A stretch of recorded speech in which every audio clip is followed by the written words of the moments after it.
स्वागत है दोस्तों दबिस्तान दहली के शोरा के तीसरे क्लास में। तो आज दबिस्तान दहली के अदर दूसरे शोरा के बारे में पढ़ेंगे। दबिस्तान दहली को दो अहम अदवार में तकसीम करने के बाद देखा जाए तो एक मीर का अहद कहलाता है, दूसरा गालिब का अहद। मीर के हम अशर दो शोरा में मिर्ज़ा मोहम्मद रफ़ी सौदा, ख्वाजा मीर दर्द और मीर सौस का नाम लिया जा सकता है। इस अहद से ज़बान की असलाह देने वाले शाह हातिम और मजहर जाना का ताल्लुक भी है। इस अहद में कदीम हिंदी दो रकनी ज़बान मतरूक हुई है। इस दौर का सबसे अहम कारनामा अयाम गोई का तर्क किया जाना है। उर्दू शायरी जिस पर गज़ल का कब्जा था, इसमें कशाइद, हुजूम, मसनवियाँ और मर्शिए लिखे जाने लगे।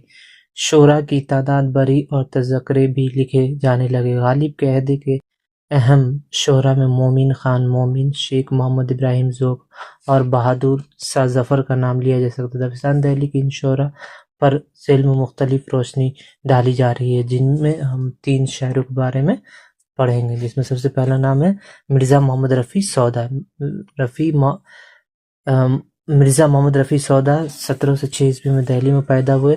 मिर्ज़ा मोहम्मद रफ़ी नाम और सौदा तखल्लुस था। वालिद का नाम मिर्ज़ा मोहम्मद शफ़ी था। मुग़ल सल्तनत के ज़वाल को उन्होंने मुखलमस व शहर आशूब की शक्ल में बड़े दिलकश अंदाज में तहरीर किया। दिल्ली की तबाही के बाद दीगर कई शोरा की तरह वो भी लखनऊ रवाना हो गए। लखनऊ में सजाउद्दौला, आसिफउद्दौला और सआदत अली खां सभी ने इनकी शायरी की अज़मत को तस्लीम किया।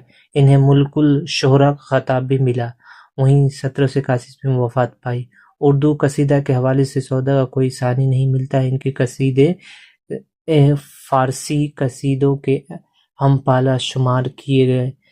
उन्होंने फ़ारसी कसीदा निगारी का बखूबी मुताला किया और इसकी तमाम खुसूसियात को उर्दू कसीदा में ढालने की कामयाब कोशिश की। मतनू मौज़ूआत पर बेशुमार कसीदे लिखे। कसीदे के अलावा इनकी गज़लें, मसनवियाँ और मरासी भी मिलते हैं। इसके बाद ख्वाजा मीर दर्द। ख्वाजा मीर दर्द की पैदाइश 1721 में दिल्ली में हुई। ख्वाजा मीर इनका नाम और तखल्लुस दर्द था। मौसीकी से काफ़ी लगाव था।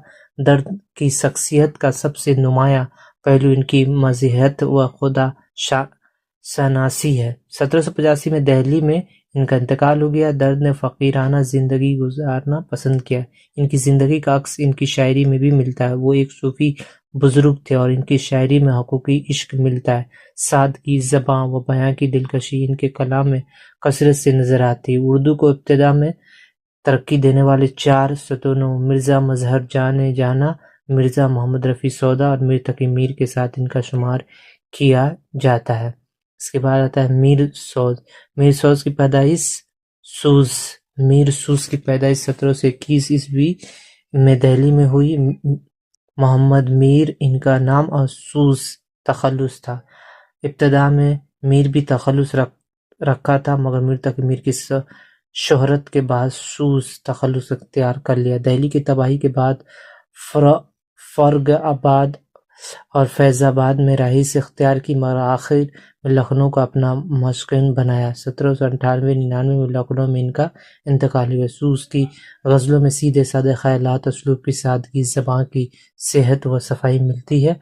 सूस की मोहब्बत इस गोश्त पोस्ट की दुनिया की मोहब्बत है, जिसमें नाकामी व कामयाबी के दरमियानी कैफियत का इजहार है। यही सबब है कि इनकी शायरी में नाकामी के बाद की शिद्दत नापैद है। अलबत्ता इनके तमाम सतीहत भी नहीं है जो मोहब्बत में कामयाबी के बाद मिलती है। इनके यहाँ रोज़मर्रा के इश्क की कैफियत का इजहार है। वो साफ अल्फाज में हाल व दिल बयान करते हैं। सूस के यहाँ फ़लसफ़ा तसव्वुफ़ भी नहीं मिलता है। सूस की शायरी में सादगी, बेतकल्लुफ़ी व शेरीनी मिलती है। सूस का ख़ास मैदान ग़ज़ल है, मगर मसनवी, रुबाई और मुखलमस में भी ताब आज़माई की है। सूस की हैसियत मीर सौदा और दर्द के मशहूर नहीं, मगर दबिस्तान दहली के अहम रकन के से ज़रूर रखते हैं। इनके चंद अशार है। सनम का वसल जो चाहे तो हाइल हो ना ए आशिक, गुबारा जिस्म اٹھ جاوے تو کچھ حائل نہیں ہوتا۔ بابل نے جس کا جلوہ جا کر چمن میں دیکھا، وہ آنکھ موند اپنی ہم من ہی من میں دیکھا۔